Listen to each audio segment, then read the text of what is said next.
मानसी ने पीछे मुड़कर देखा और सक्षम से अपने हाथ को छुड़ाते हुए बोली, कहा ना मुझे डर लग रहा है। सक्षम ने मानसी को डांटने के लहजे में कहा, आज से पहले तो तुम्हें कभी डर नहीं लगा, इससे पहले भी तो तुम उस रूम में सोई हो। मानसी चिल्लाते हुए बोली, हाँ तो इससे पहले तुमने उस कमरे में किसी को मारा भी तो नहीं था। पहले तो सक्षम को मानसी की बात समझ नहीं आई, लेकिन फिर उसके दिमाग में श्लोक की पिक्चर आ गई। सक्षम खुद से बोला, तो ये लड़की उससे डर रही है। सक्षम ने एक नजर मानसी की तरफ देखते हुए कहा, मेरे विला में और भी रूम हैं, तुम वहाँ जाकर भी सो सकती हो। मानसी सक्षम को घूरते हुए बोली, क्या क्या उस लड़की की आत्मा दूसरे कमरे में नहीं आ सकती? ये सुनकर सक्षम ने चौंकते हुए कहा, आत्मा? कैसी आत्मा? तुम ये क्या बकवास कर रही हो? सक्षम अब मानसी से इरिटेट हो चुका था। उसने देर नहीं की और मानसी का हाथ पकड़कर उसको रूम से बाहर ले जाने लगा। मानसी चिल्लाते हुए बोली, छोड़ो मुझे, छोड़ो। फिर सक्षम ने मानसी को दरवाजे से बाहर करते हुए कहा, जाओ और देव की आंटी के पास सो जाओ। सक्षम ने ये कहकर मानसी के जवाब का इंतजार किए बिना उसके मुंह पर दरवाजा बंद कर दिया। अपने सामने बंद दरवाजे को देखकर मानसी का मुंह बन गया और उसने चीखते हुए कहा, देव की आंटी घर चली गई है, उन्हें कुछ जरूरी काम था। लेकिन कोई बात नहीं, मैं तुम्हारे बॉडीगार्ड में से किसी को अपने साथ सोने के लिए कह दूंगी। वैसे भी मैंने आज एक हैंडसम बॉडीगार्ड देखा था। बाहर चल मानसी, ढूंढने चलते हैं उसे। ये कहकर मानसी पीछे पलटकर वहाँ से जाने लगी। तभी उसके पीछे से सक्षम ने गुस्से से दरवाजा खोला। मानसी को दरवाजा खुलने की आवाज आ गई थी, लेकिन वो रुकी नहीं। तभी मानसी के पीछे से सक्षम की गुस्से वाली आवाज आई, रुको। मानसी नहीं रुकी और उसने सक्षम की आवाज को जानबूझकर इग्नोर कर दिया। सक्षम ने फिर से गुस्से में कहा, मैंने कहा रुको, तुम्हें सुनाई नहीं देता क्या? इस बार मानसी रुक गई। उसने पीछे पलट कर देखा तो सक्षम उसे ही घूर कर देख रहा था। सक्षम मानसी को घूरते हुए बोला, अंदर आओ। मानसी ने कहा, लेकिन मानसी ने इतना ही कहा था कि सक्षम ने एक बार फिर से गुस्से से कहा, मुझे अपनी बात बार बार दोहराना पसंद नहीं है। इस बार मानसी ने कोई नखरे नहीं किए और वो भागकर सक्षम के रूम में आ गई। फिर सक्षम ने जोर से दरवाजे को बंद कर दिया। मानसी के चेहरे पर एक शातिर स्माइल थी और वो सीधा जाकर धड़ाम से सक्षम के बिस्तर पर गिर गई। उसको ऐसे देखकर सक्षम की आंखें छोटी हो गईं। सक्षम ने चीखते हुए कहा, तुम्हें सोफे पर सोना है, यहाँ नहीं।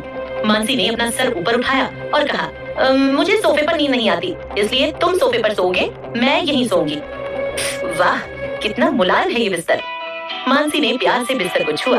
बिस्तर सच में काफी मुलायम था। सक्षम को मानसी के ऊपर काफी गुस्सा आ रहा था। वो सीधा बाथरूम में चला गया, क्योंकि अगर वो कुछ और देर मानसी के साथ यूं ही बकवास करता तो वो आज उसका गला ही दबा देता। मानसी ने धीरे से कहा, इतनी जल्दी परेशान हो गए? और उसके बाद मानसी ने अपनी आंखें बंद कर ली। जब सक्षम बाथरूम से बाहर आया तो उसने मानसी को सोते हुए देखा। वो किसी बच्चे की तरह ब्लैंकेट में लिपट कर सो रही थी। सक्षम बेड की तरफ बढ़ गया। फिर उसने मानसी से अपना ब्लैंकेट छीन लिया।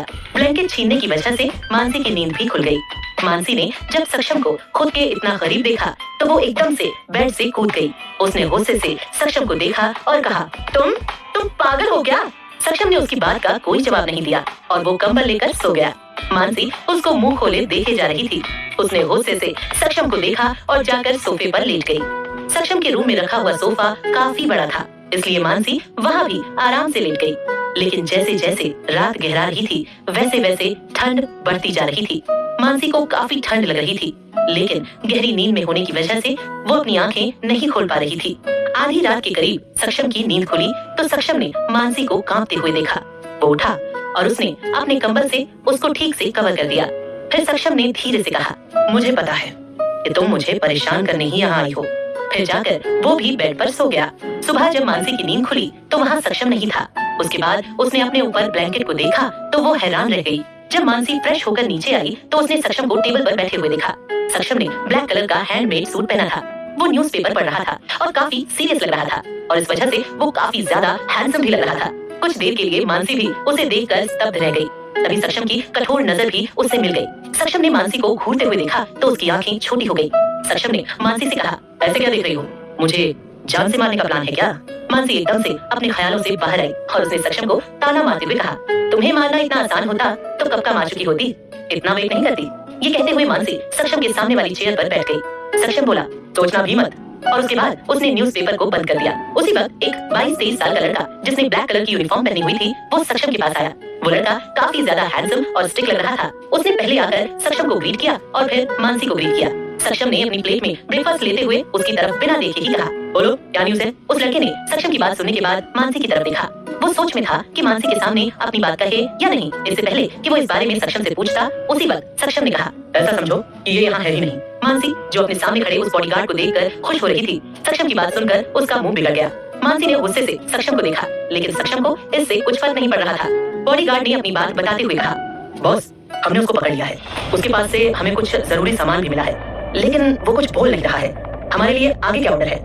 सक्षम ने उसकी बात सुनकर बिना भाव के कहा, उसको मार दो और उसके सर को उसके सब ऑर्डिनेट को भेज दो। बॉडीगार्ड ने कहा, ओके बॉस। और इतना कहकर वो बॉडीगार्ड वहां से चला गया। उसको जाते हुए देखकर मानसी ने खुश होकर कहा, कितना प्यारा है ये। सक्षम के हाथ जो कॉफी लेने के लिए आगे बढ़े थे, वो मानसी की बात सुनकर अचानक से रुक गए। उसकी भौहें आपस में मिल गई और उसने गुस्से से मानसी की तरफ देखा। मानसी के चेहरे पर एक प्यारी सी स्माइल थी और अभी भी वो उस बॉडीगार्ड को जाते हुए देख रही थी। फिर मानसी ने बिना सक्षम के एक्सप्रेशन पर ध्यान दिए कहा, सक्षम इसका नाम क्या है? क्या तुम मेरी सेटिंग इसके साथ करवा सकते हो? मानसी को इस तरह बॉडीगार्ड के लिए कहने पर क्या होगा सक्षम का रिएक्शन, आगे क्या होगा जानने के लिए सुनते रहिए लव द डेविल, सिर्फ पॉकेट एफएम पर।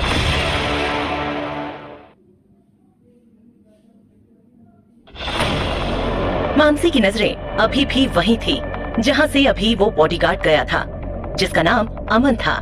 मानसी को बिल्कुल एहसास नहीं था कि इस वक्त सक्षम का क्या हाल था। सक्षम ने गुस्से से कॉफी के कप को जमीन पर फेंक दिया। एकदम से कुछ गिरने की आवाज से मानसी का ध्यान टूट गया और वो डर गई। उसने देखा तो सक्षम उसको ही बुरी तरह घूरे जा रहा था। मानसी ने इधर उधर नजरें घुमाई तो उसको नीचे गिरा हुआ कॉफी का कप दिख गया। उसने अपनी आंखें छोटी करके सक्षम को देखा और कहा, कप तुमने गिराया है, मैंने नहीं, इसलिए मुझे इस तरह से घूरना बंद करो। सक्षम ने मानसी की बात का कोई जवाब नहीं दिया और उससे गुस्से से कहा, तुम जैसी बेशर्म लड़की मैंने आज तक नहीं देखी। पहले तो तुम उस लड़के क्या नाम था उसका, हाँ यश, उसके लिए रो रही थी और आज तुम्हें कोई और लड़का पसंद आ गया। सक्षम की बात सुनकर मानसी ने टेबल पर जोर से हाथ मारते हुए कहा, लिसन मिस्टर सक्षम ओबरॉय, ये मेरा पर्सनल मामला है, इसलिए आप बीच में ना ही बोले तो अच्छा होगा। मानसी की बात सुनकर सक्षम और ज्यादा गुस्से से भर गया। सक्षम ने मानसी से कहा, ओके ठीक है, तुम्हारा ये पर्सनल मामला है तो तुम यहाँ से जा सकती हो, ये मेरा घर है, अपने घर जाओ और वहाँ जाकर जिससे प्यार करना हो कर लो, मैं तुम्हें कुछ नहीं कहूँगा। सक्षम की बात पूरी भी नहीं हुई थी कि मानसी बीच में ही चिल्लाते हुए बोली, तुम अपने आप को समझते क्या हो? ये सब जो भी हो रहा है वो सब तुम्हारी ही वजह से हो रहा है। ना तुम मुझे यहाँ लाते और ना ही मेरे पापा मुझसे नफरत करते और ना ही तुम्हें मुझे झेलना पड़ता। अब झेलो मुझे, तुम्हें ही बहुत शौक हो रहा था ना मुझे यहाँ रखने का। मानसी की बात पूरी होते ही सक्षम के चेहरे के एक्सप्रेशंस बदल गए। उसको काफी ज्यादा गुस्सा आ रहा था। उसके सामने किसी की हिम्मत नहीं थी जुबान खोलने की और ये लड़की उसको धमकाने की कोशिश कर रही थी। सक्षम की आंखें छोटी हो गईं।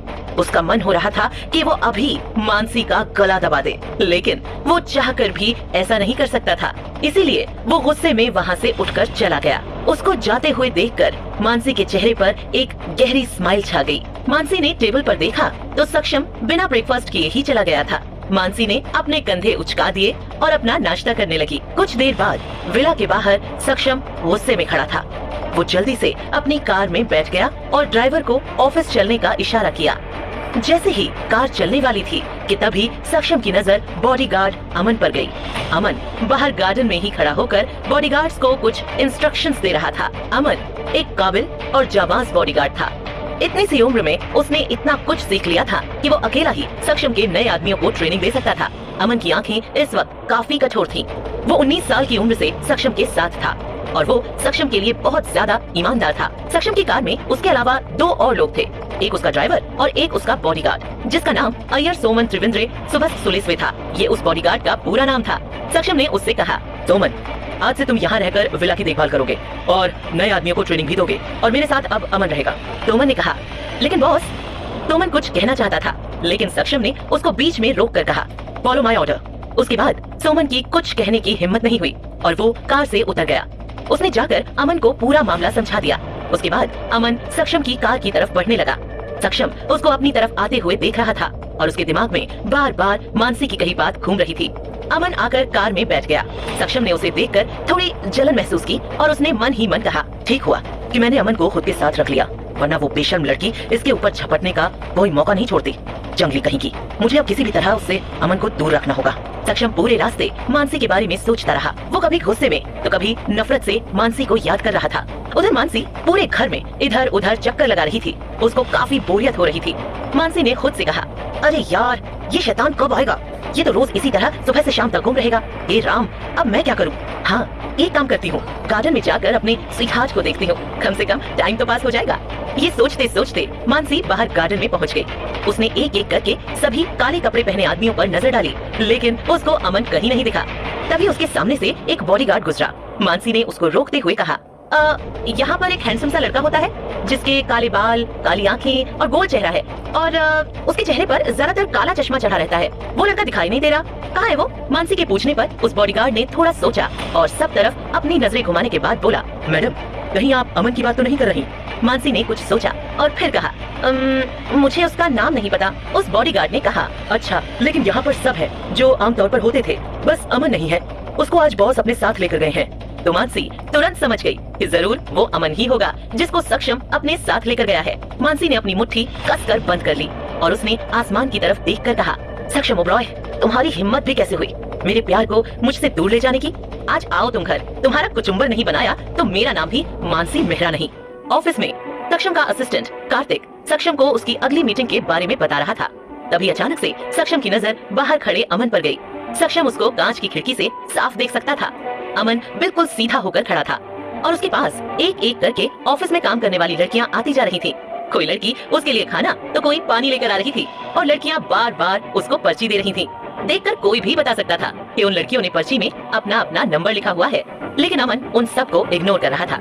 उसने उनके द्वारा दिए गए खाने और पानी के प्रपोजल को मना कर दिया था और उन लड़कियों के द्वारा दिए गए नंबर्स को पास में पड़े डस्टबिन में डाल दिया। सक्षम ये चीज काफी देर से नोटिस कर रहा था। तभी उसको मानसी के द्वारा बोली गई बात याद आई। ये कितना प्यारा है ये।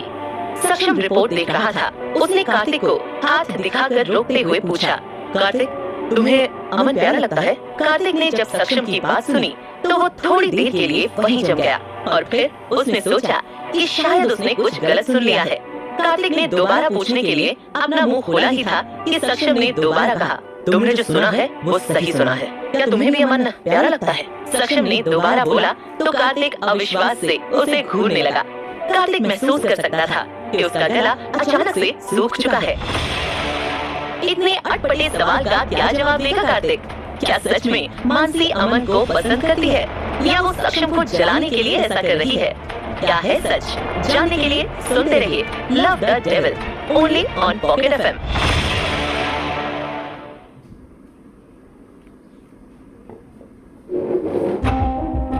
कार्तिक बुत बना बस सक्षम को देखे जा रहा था। उसको समझ में नहीं आ रहा था कि आखिर वो सक्षम की बात का क्या जवाब दे। उसके दिमाग में इस वक्त बस एक ही सवाल आ रहा था। वो सवाल था कि क्या सर अमन को पसंद करते हैं? उसके दिमाग में ये ख्याल आते ही उसका दिमाग घूमने लगा। उसको लग रहा था कि सक्षम को अपने आसपास लड़कियां इसलिए पसंद नहीं थी क्योंकि उसको लड़कों में इंटरेस्ट था। कार्तिक ने एक बार बाहर खड़े अमन को देखा और फिर सामने बैठे सक्षम को देखा। उसकी समझ में नहीं आ रहा था कि वो क्या कहे और किस तरह से सक्षम को अपनी बात समझाए। कार्तिक ने सक्षम के फेस को देखा जो इस वक्त किसी भूखे भेड़िए के जैसा लग रहा था। सक्षम लगातार कार्तिक को ही घूरे जा रहा था। कार्तिक ने अपनी नजरें नीचे करके थोड़ा डरते हुए कहा, बॉस, अमन काफी अच्छा लड़का है। वो देखने में भी हैंडसम है और उसकी बॉडी की तो क्या बात करें। उसकी बॉडी तो किसी जिम ट्रेनर से भी ज्यादा अट्रैक्टिव है। अमन काफी अच्छा लड़का है। ओवरऑल देखा जाए तो आजकल अमन के जैसा लड़का मिलना मुश्किल है। ये सब कहकर कार्तिक ने एक चैन की सांस ली। उसको लग रहा था कि अमन के बारे में अच्छा बोलकर उसने सक्षम की नजरों में अपने आप को काफी बेहतर कर लिया था। लेकिन जब उसने सक्षम के चेहरे को देखा तो उसको थोड़ा डर लगने लगा क्योंकि सक्षम का चेहरा पहले से भयानक हो चुका था।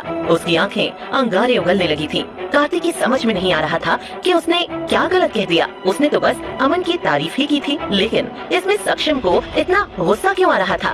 कार्तिक ने सोचते हुए मन में कहा, क्या सक्षम को इसलिए गुस्सा आ रहा है क्योंकि मैंने अमन की तारीफ की? या सक्षम ये बिल्कुल भी बर्दाश्त नहीं कर सकता कि अमन की तारीफ कोई और लड़का करे? कार्तिक को कुछ समझ में नहीं आ रहा था। उसका दिमाग अब और भी ज्यादा फटने लगा था। कार्तिक ने सोचा था कि अमन की तारीफ करके वो अपने आप को सक्षम की नजरों में ऊंचा उठा पाएगा, लेकिन यहाँ तो मामला उल्टा ही पड़ चुका था। कार्तिक अपने मन में ये सब सोच ही रहा था कि सक्षम ने एक सख्त आवाज में कहा, तुम अभी के अभी जाकर अपना रिजाइनिंग लेटर ले सकते हो। तुम्हें मेरे साथ काम करते हुए काफी साल हो चुके हैं, इसलिए अब तुम्हें छुट्टी की जरूरत है। सक्षम की बात सुनने के बाद कार्तिक के पसीने छूट गए। सक्षम के साथ काम करना कोई आम बात नहीं थी, क्योंकि सक्षम को झेलना हर किसी के बस की बात नहीं थी। उसके चेहरे पर हमेशा ही गुस्सा रहता था, लेकिन कार्तिक को इन सब की आदत पड़ चुकी थी और सक्षम के साथ रहते हुए उसे किसी भी चीज का डर नहीं था। सक्षम उसको काफी अच्छी सैलरी देता था, जिससे वो बड़े आराम से अपने पूरे घर को चला सकता था। लेकिन अगर सक्षम ने उसको अपने यहाँ से निकाल दिया तो उसको कहीं और ऐसी जॉब मिलना मुश्किल हो जाएगा। जैसे ही कार्तिक ने इस सब के बारे में सोचा तो उसने माफी मांगते हुए सक्षम से कहा, बॉस मैं तो बस यूं ही कह रहा था। मेरा मतलब है अमन एक अच्छा लड़का है, लेकिन इतना भी खास नहीं है। वो बस देखने के लिए अच्छा है, बाकी वो आपके मुकाबले कुछ भी नहीं है। आप महान हो, आपके जैसा लड़का इस दुनिया में तो क्या पूरे ब्रह्मांड में कहीं नहीं होगा। मेरे लिए तो आप ही देवता हो और इस दुनिया के सबसे हैंडसम लड़के भी आप ही हो। कार्तिक की बात सुनने के बाद सक्षम के कठोर एक्सप्रेशन थोड़े नर्म पड़ गए। उसने कार्तिक से दोबारा सवाल पूछते हुए कहा, क्या अमन मुझसे बेहतर है? कार्तिक को सक्षम का ये सवाल पूछना काफी ज्यादा अटपटा लग रहा था, लेकिन उसको सिर्फ अभी अपनी जॉब बचाने की चिंता थी, इसलिए उसने सक्षम की तारीफ करते हुए कहा, नहीं बॉस, वो आपके मुकाबले कुछ भी नहीं है। आप कहाँ और वो कहाँ? वो सिर्फ एक मामूली सा बॉडीगार्ड है, लेकिन आप पूरी दुनिया पर राज करते हैं, इसलिए आपका और उसका मुकाबला करना कुछ ठीक नहीं होगा। कार्तिक की बात सुनने के बाद सक्षम के चेहरे पर एक शांति छा गई। उसने फिर से कार्तिक से एक और सवाल पूछा, क्या किसी लड़की को अमन को इसलिए पसंद करना चाहिए कि वो सुंदर है? जैसे ही सक्षम ने अपनी बात पूरी की तो कार्तिक के चेहरे के एक्सप्रेशन पूरी तरह से चेंज हो गए। कार्तिक मन में सोचते हुए बोला, क्या बॉस ने सुबह सुबह पी ली है? उसको कुछ समझ में नहीं आ रहा था कि आखिर आज सक्षम को क्या हो गया। आज के पहले सक्षम कभी भी काम के अलावा और कोई बात नहीं करता था, और अगर कोई ऑफिस में काम के अलावा और कोई बात करे तो वो तुरंत उसे फायर कर देता था। लेकिन आज सक्षम का बिहेवियर काफी अलग था। उसको पता नहीं क्या हो गया था, पर कार्तिक अब कर भी क्या सकता था। सक्षम के सवालों का जवाब देना उसकी मजबूरी थी। कार्तिक ने कुछ सोचते हुए कहा, बॉस, किसी भी लड़की को सिर्फ ये नहीं देखना चाहिए कि लड़का कितना सुंदर और हैंडसम है। उसको उसकी पर्सनालिटी, उसका काम और उसके अंदर क्या क्या क्वालिटीज हैं, इस सब के ऊपर ध्यान देना चाहिए। सिर्फ एक बात से कि वो लड़का सुंदर है, किसी भी लड़की का उसे पसंद करना बिल्कुल भी ठीक बात नहीं है। कार्तिक की बात सुनने के बाद सक्षम के एक्सप्रेशन बिल्कुल चेंज हो गए। ये सुनकर कि अमन उसके मुकाबले कुछ नहीं है, सक्षम ने एक राहत की सांस ली। फिर उसने कार्तिक से कहा, चलो ठीक है, अब आगे की रिपोर्ट पढ़ो और मुझे बताओ कि क्या शेड्यूल है आज का। सक्षम ने जैसे ही काम की बात की, कार्तिक ने भी एक राहत की सांस ली और बिना देरी किए रिपोर्ट पढ़ने लगा। उसको डर था कि कहीं सक्षम फिर से उससे बेतुके सवाल न पूछने लगे। वहीं सक्षम के विला में मानसी सुबह से बोर हो रही थी। अब रात हो चुकी थी, लेकिन सक्षम अभी तक नहीं आया था। उस बेचारी के पास तो फोन भी नहीं था। अगर फोन होता तो कम से कम उसका टाइम तो पास हो जाता। मानसी ने सोच लिया था कि आज वो सक्षम से एक फोन मांगेगी, लेकिन क्या सक्षम उसको फोन देगा? यही सोच कर मानसी का दिमाग फटा जा रहा था। मानसी ने मन में सोचते हुए कहा, सक्षम की वजह से ही मैंने अपना फोन खोया था, तो देना भी तो उसे ही चाहिए। फिर वो सक्षम के आने का इंतजार करने लगी। देवकी जी जरूरी काम से अपने घर गई हुई थी, इसलिए सक्षम ने खाना बनाने के लिए अलग से एक प्रोफेशनल शेफ बुलाया हुआ था। जैसे ही उस शेफ ने टेबल पर खाना लगाया, मानसी ने सक्षम का इंतजार किए बिना ही खाना खाना शुरू कर दिया। मानसी ने खाना खत्म भी कर दिया, लेकिन सक्षम अभी तक नहीं आया था। मानसी को अब नींद आने लगी थी, इसलिए वो ऊपर आकर सक्षम के रूम में सोफे पर सो गई। काफी देर बाद जब सक्षम घर वापस आया तो वो सीधा अपने रूम में गया। जैसे ही वो रूम में एंटर हुआ तो उसकी नजर सोफे पर सोई हुई मानसी पर गई। मानसी सोते हुए काफी प्यारी लग रही थी। पता नहीं क्यों, हर मानसी को देखकर उसे थोड़ी शांति मिली और वो बाथरूम में चला गया। लगभग 1 घंटे बाद मानसी की अचानक से नींद खुल गई। उसने देखा तो सक्षम अपने बेड पर बैठा हुआ लैपटॉप में कुछ काम कर रहा था। मानसी ने अंगड़ाई लेते हुए सक्षम से कहा, आ गए तुम? सक्षम ने उसकी तरफ बिना देखे कहा, तुम्हारा इससे कुछ लेना देना नहीं है। सक्षम की बात सुनकर मानसी ने आंखें छोटी करते हुए कहा, मेरा लेना देना है। मानसी की बात सुनने के बाद सक्षम ने उसकी बात का कोई जवाब नहीं दिया। वो बस लैपटॉप पर अपना काम कर रहा था। सक्षम को कोई जवाब न देते हुए देखकर मानसी का पारा हाई हो गया। मानसी ने चिढ़ते हुए कहा, तुम आज अमन को अपने साथ लेकर क्यों गए थे? मानसी की बात सुनने के बाद सक्षम के काम करते हुए हाथ अचानक से रुक गए। उसके हाथों की मुट्ठी कसकर बंद हो गई, लेकिन उसने शांत रहते हुए जवाब दिया, और मैं उसको लेकर क्यों नहीं जा सकता? मानसी ने गुस्से में ही कहा, नहीं, तुम उसको लेकर नहीं जा सकते, क्योंकि मुझे उसको दिन में देखना होता है। मानसी ने ये कहा तो सक्षम ने उसको घूर कर देखा। फिर उसने थोड़ा गुस्सा दिखाते हुए कहा, वो एक बॉडीगार्ड है और उसका काम वो है जो मैं उससे कहूँगा। तुम्हारे उसे देखने के लिए मैं उसको उसके काम से तो वंचित नहीं रख सकता। मानसी ने भी चिढ़कर जवाब दिया, तुम्हारे पास तो इतने सारे बॉडीगार्ड्स हैं, तुम उनमें से किसी को भी अपने साथ ले जा सकते हो। क्यों सक्षम को हो रही है अमन से जलन? क्या सक्षम मानसी से प्यार करने लगा है, जिसे वो समझ नहीं पा रहा है? क्या मानसी सच में अमन को पसंद करती है, या वो सक्षम को जलाने के लिए ये सब कर रही है?